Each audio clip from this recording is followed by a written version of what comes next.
Už sa ti niekedy len tak zachcelo niečo vyrobiť? Proste zobrať kladivo a začať niečo majstrovať?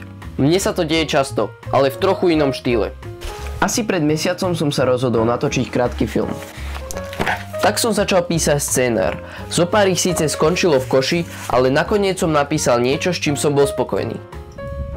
Ale potom prišiel prvý problém. Kde bude scéna? Ako sa vraví, najlepšie riešenia sú tie najjednoduchšie, ale nie je to u nás doma. Preto som si vybral miesto, kde by som sa aj tak nachádzal, dom mojej babky. Takže lokalita vyriešená, ale pred natáčaním bolo ešte niečo treba urobiť. To niečo je tzv. Shotlist.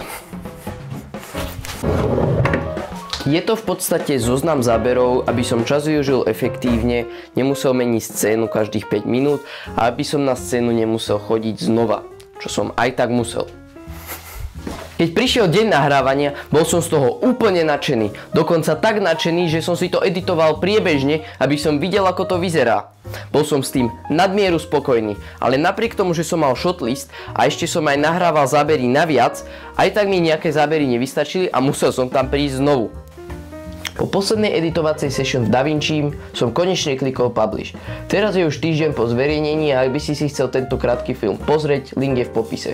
Cieľom tohto videa je presvedčiť ťa, že aj ty môžeš vytvoriť hoci čo len si predstavíš, stačí len chcieť.